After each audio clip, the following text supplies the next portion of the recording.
Hey, Quack Pack, everybody. Got a very special episode. Gonna talk a lot of guitars, but today's, check out my shirt. Heh, it's true. I definitely am the okayest. But anyhow, we got a cold day here in Grand Island, Nebraska. It's below zero. It's below zero lots of places.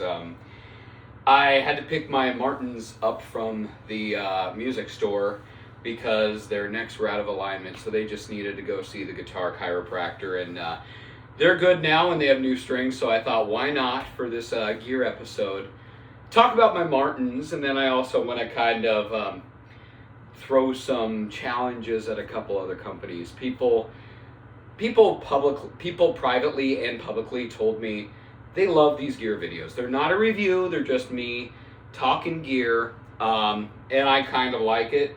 I'm going to be sad when I've talked about all my gear, but I have more gear than I need, but most of my gear is moderately priced, and it's the story. So yeah.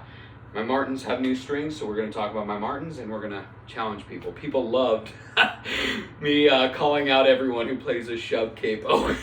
So nothing wrong with you if you do, but just in my experience, people with a shub are always like, well, I play a shub.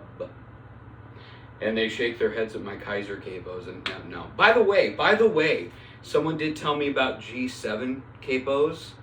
Yeah, that's the holy grail of capos. It's got less pressure like a shub, and it can park on the headstock, but they're like $80. So G7, unless you want to send one to me, I'm gonna stick with Kaiser. So, and by the way, Kaiser, I'm sticking with you. Send me some, but capos disappear. Capos disappear. But anyhow, I'm just going to talk about my Martins. We have Sienna right here, and we have Snowbird right here. So we have a Martin Road series and a Martin X series. The Road series is a triple aught body, and the X series is an aught body. It's a bummer because the Indigo Girls sang a song about how a Martin double aught is the perfect size.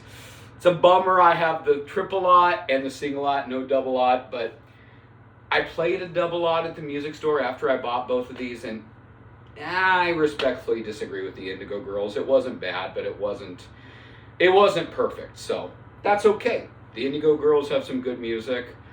They have a right to an opinion, so that's okay. So, and they play a lot of Martins.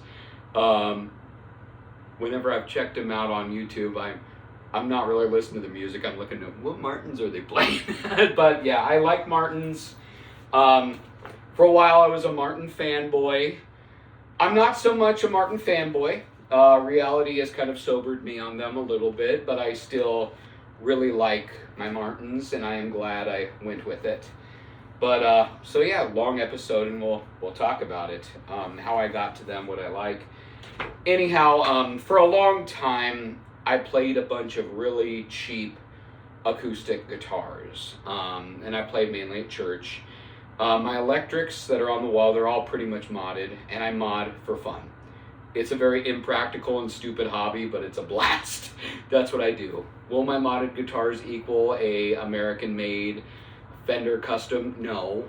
But will they be slightly better than what they were, and will they be personal? And also, will they inspire me? Yes. And this guy up here inspired me to mod. So, yeah, thanks, Eddie. But, yeah, I played these really cheap guitars. I had a Samick Greg Bennett that was in the mahogany. And the Samick Greg Bennetts are great guitars, but this was the bottom of the barrel one. The neck separated from the body. That happened. So I got rid of that one. I played a $50 Spectrum guitar from Walmart that was black, and I had a friend calligraphy the words from Blackbird onto it. Beautiful looking guitar, not a great sounding guitar. I owned a Guitar Center Mitchell guitar that wasn't terrible. The neck would kind of move a lot on it though, and there were high frets all on it. I had an Epiphone starter guitar that was laminate, all laminate, but it was owned by a former nun, and it had a hard case, and it had Sister whatever, I forgot her name, like Sister Teresa was on with a label maker on the case, and I loved that Nunn guitar. It had a warped top, like the top was all warpy. It didn't sound great, but that guitar felt good. And a friend did a lot of favors for me, and I owed this friend a lot. And he just said, I've done a lot for you. You know, I know you can never repay me, but give me your Nunn guitar, and we'll call it even. And so I did, and oh, I regret it. And I never heard from that friend again, really, after he got that Nunn guitar. So that was bye-bye. So at least, you know, he was paid for his help. But that was a fun guitar. And then I had an Epiphone Hummingbird Pro that had the Grover tuners. It was orange. It was, people would see me play that, and they would say, that is a beautiful guitar. I loved it.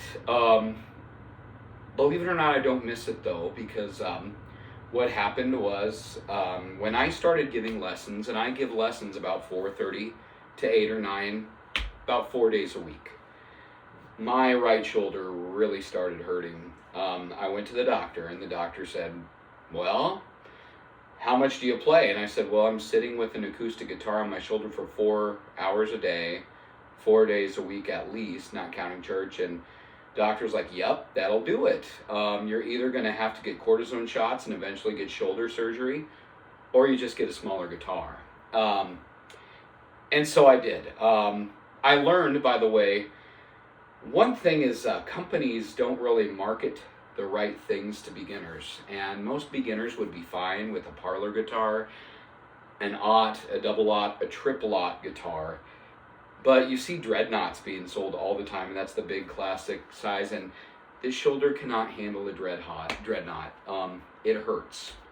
It just does. And we don't need them. Since you can plug acoustics in now, you don't need the volume a dreadnought produces. Do I miss having that cannon sound of a dreadnought while strumming? Yes, but yeah, this is good now that I've switched to smaller guitars. And so I called my friends up at Ron's Music and I said, hey, I've had a lot of bad guitars. I need a smaller guitar. And I need this to be buy it for life. And they said, you thought about Martin? And I was like, no, not Martin. Because Martin had always been in my head as something like Rolex with watches. And there will be a watch video coming up someday too. Because I'm a watch guy if you haven't noticed. By the way, wristwatch check for those in the online watch community. I am wearing the homage of the Omega Speedmaster, the watch worn on the moon, but it's made by Pagani. There's a Seiko Mecha Quartz movement under the hood. It's an homage to the moon watch, because I can never afford a real moon watch, but it's got a sapphire crystal and the Mecha Quartz movement, very reliable.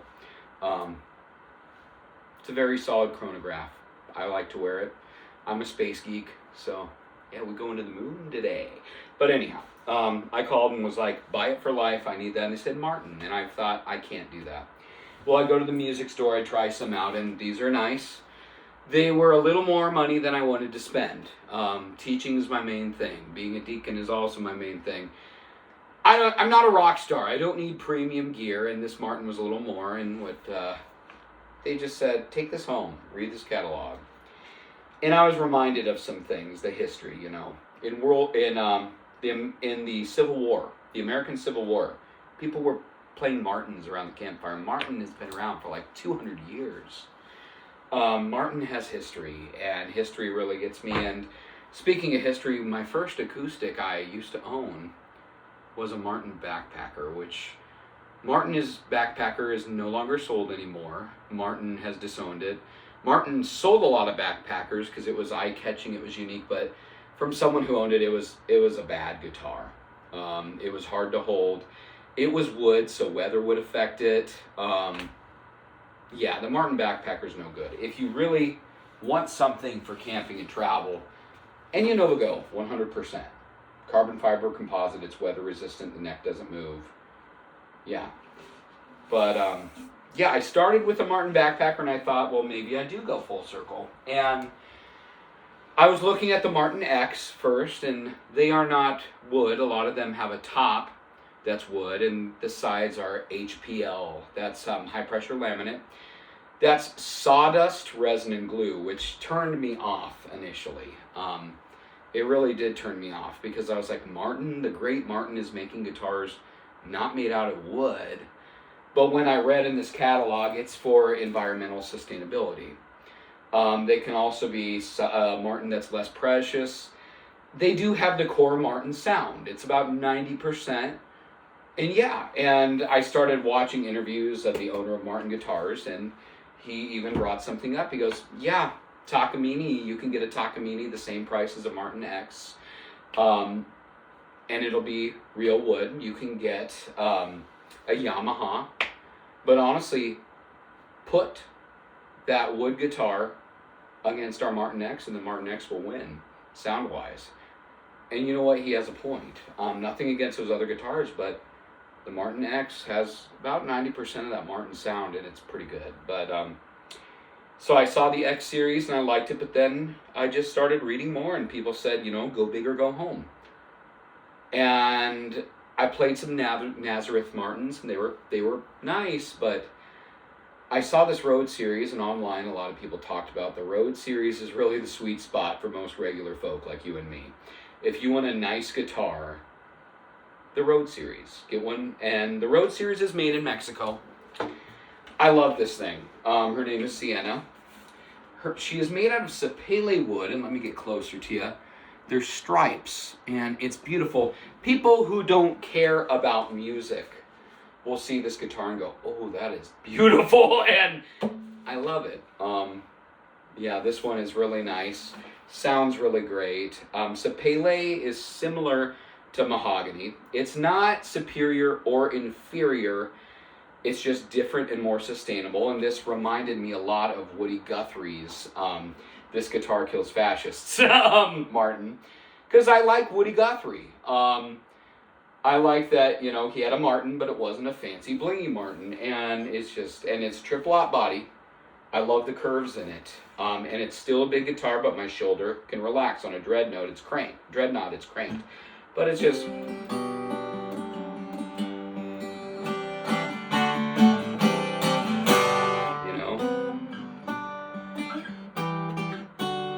But yeah, I love this thing.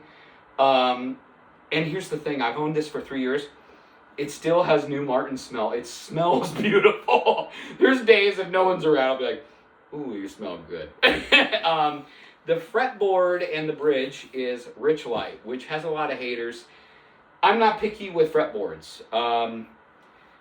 The only fretboard I've noticed a difference on, I have tried a Paul Reed Smith SE piezo hollow body with a ebony fretboard, and I'm like, yeah, this ebony fretboard is the nicest fretboard I've ever played, and I can notice it.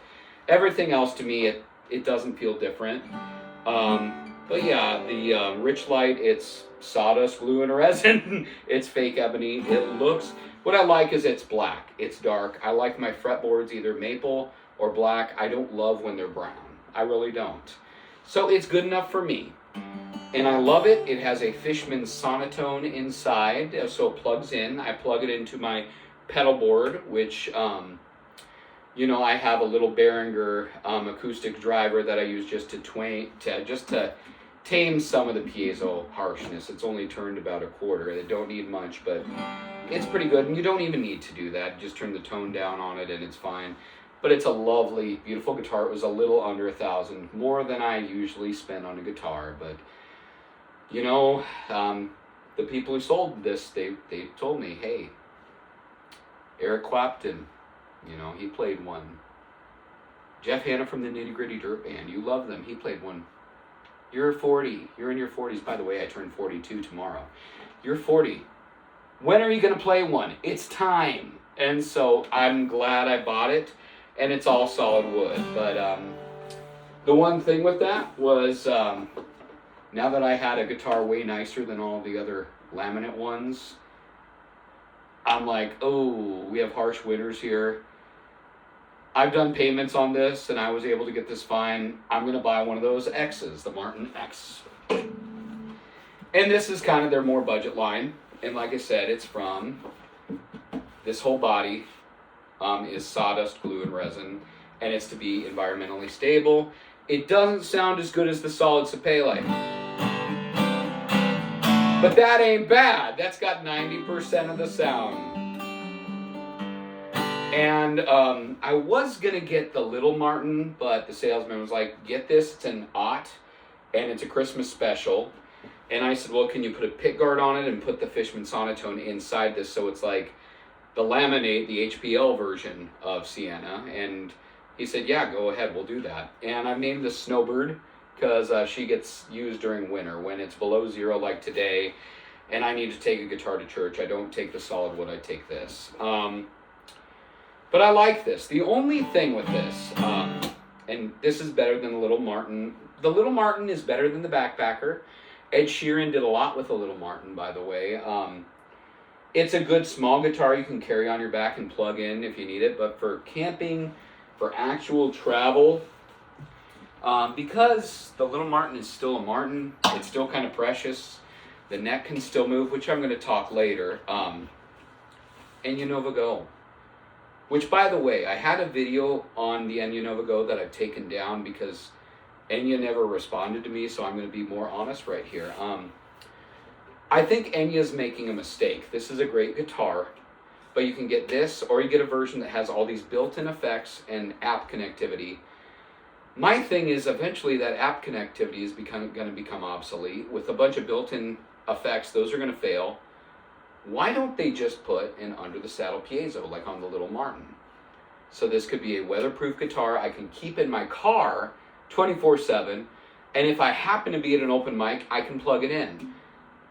I've looked at getting a piezo installed, and most guitar techs said, no, we don't want to compromise the integrity of, the carbon fiber. So, yeah, it stays. It's just my travel. But Enya, this could have been wicked. And then Enya's also making these electrics with built-in effects, and I would love a weatherproof, all carbon fiber electric, but not with the speaker, not with the extra. Just give me a all carbon fiber electric, and I will buy it immediately. You don't even have to send me one. So, yeah. But this I would say for travel is better than the Little Martin. But if you want something really, really small that you could plug in, Little Martin's great. Little Martin is way better than the Backpacker, but I agree. This aught, I think, is a better size than the Little Martin. It's a little bit bigger. Because I'm a big fella, I still look like Ed Sheeran with this, though. People ask me, is that an Ed Sheeran guitar? No, it's a little bigger. But I love this. I got the all HPL version, and here's some real talk. This is not me talking about all Martin X totally, and maybe they fixed it, but I know 3 people who played Martin X, and what was making me nervous about it, they had the ones with the spruce tops. All 3 of them, the spruce top, because spruce moves with weather, and the HPL doesn't move, the spruce tops eventually broke away and separated from the HPL. Now, most Martin dealers, that's covered under your warranty, and it can be fixed. I didn't want to have to deal with that, so I got the all HPL. It doesn't sound as good as one with the spruce top, but it's got it has a little bit of a chime because it's HPL. The neck though is wood, and it's not plywood, but it's a lot stuck together. And it's also got a rich light fretboard. I like it, and this is good for winter and also travel. If I'm like doing some Bible camp in the summer and I don't want to take the solid wood, this I can still plug it in and play, and it's a little more compact, it's less precious. But there's a couple problems with Martin, I want to say. Because these sound so good, they're responsive, the weather really affects the neck. About 2 to 3 times a year, I need to get their necks adjusted. Because these are more expensive than my other guitars, and I have a good guitar repairman that's a Martin dealer, I have him do the neck adjustments. On my less precious guitars, I'll do it, but this, yeah. And it's just kind of a pain to take these in. My other guitars' necks have settled, where they stay still. I keep it in a humidified room, but these go back and forth. And I don't understand, because the fretboard is rich light. It's resin. That should stay still. And the neck, that's like plywood. That's many pieces of wood. That should stay still forever. But it doesn't. This body stays still. I don't ever have to worry about bridge bubbling. That's great. But that's my one turn off about Martins. That's my turn off. And this one too, same thing. Now here's the interesting thing. On the X, Martin X, that HPL stays still, but the neck moves. This, everything moves together, so sometimes this actually does better. The neck doesn't move as much on the all wood, which you wouldn't think. So yeah, I don't like having to take them in. That's a pain. Sometimes I ask myself, should I have just bought a slightly nicer Ibanez? Because, excuse me, I said it wrong. Ibanez, excuse me. I know people called me out last time for saying it Ibanez, and people said, no, it's Ibanez, so sorry. I've thought about downgrading, but the thing is, these Martins, they have a good sound. They're not the, oh wow, that's a beautiful sound. It's, I'll be playing for a while, and in the middle of a song, I'll be like, oh boy, I'm glad I'm playing a Martin. But it's worth it. The necks move more than any other guitar I own, but when I'm playing, it is worth it. Other benefits too. I'm not a brand guy. You saw my Enya Nova Go, and then I also, coming up soon, we're gonna have a special guitar, but then I got another one. I got this this was $90 shipped to my house the next morning from Walmart.com. I got this Donner Telecaster that we're gonna mod too. This is bottom of the barrel. This isn't a real brand. It's a Walmart brand. And this is all right. And it's going to be a fun project. It'll be a fun video coming up. So I'm not a big brand guy, but with the Martin brand, I don't know if it's in my head or if people really do care. But when I walk into a place with this headstock or my gig bag that says Martin & Co. on it, people seem to treat me with more respect.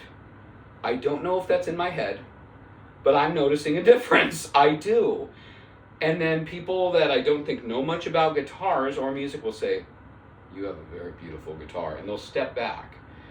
I don't know if that's in my head or not, but the Martin still carries weight. Now, Martin is not perfect. There's other great companies. I mentioned, Ibanez. I have 2 of their student models that I use in my classroom because I don't want to take this to classroom. I don't. Those are good. Takaminis are great. Takamine even learned how to build guitars from Martin. They're really good. Breedlove are great. They're great guitars. Art and Lutherie, oh my gosh, Art and Lutherie are great. I almost bought one. They're beautiful guitars.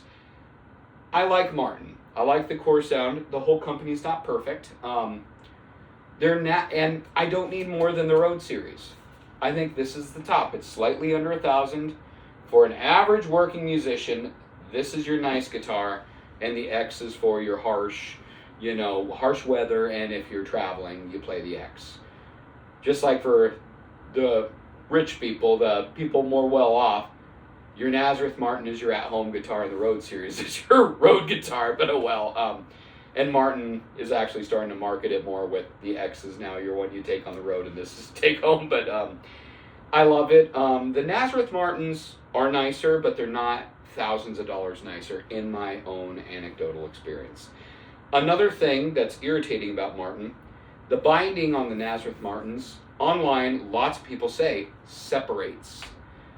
This doesn't have binding, so I dodged that. This is perfect. I don't need to upgrade. And my X is also fun. My Martin X is fun. So yeah, this is solid Pele. This is HPL, sawdust glue and resin. And it's supposed to look like Koa, but it's a photograph of Koa. Koa is another name for acacia, which is the wood they used to make the Ark of the Covenant. So it's kind of cool. But and it sort of matches the Pele, sort of doesn't. They're beautiful guitars. I don't regret buying them. Are there other great guitars? Yes. Speaking though, I called out Enya for not just making an under the saddle piezo version of the Enya Nova Go, and for not making their electrics that are just more simpler without the effects. I want to talk. Here we go. Zager guitars.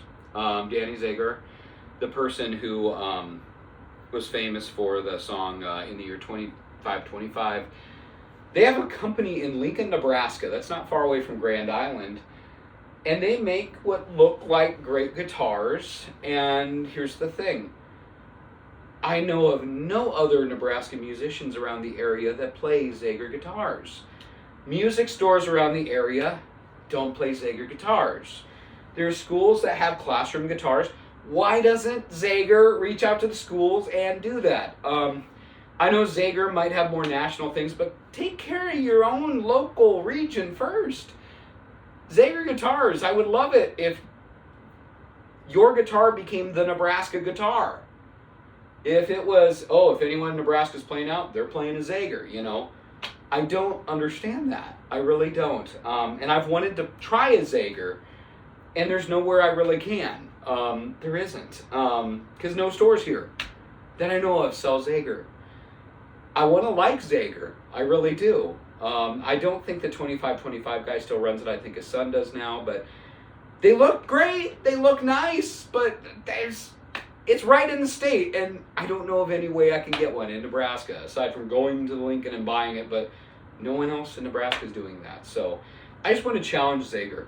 If you're watching this, you don't even have to help me keep it. Just ship me one, and I'll ship it back or whatever. I'll give you my thoughts on that, and try to become more involved in Nebraskans. I just want to say that. Try it. We'd like you if you would do that. I think so. You would see me, maybe even if they're that good, I'll switch this hat for a Zager hat. So that's what I got there.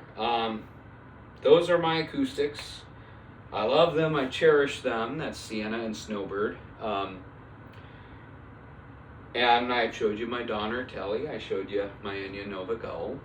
And then this is coming soon. So anyhow, it was fun talking gear with you. We'll have some fun things coming up soon in the next few weeks. Until then, stay warm in this cold weather and stay lucky and stay ducky, my friends.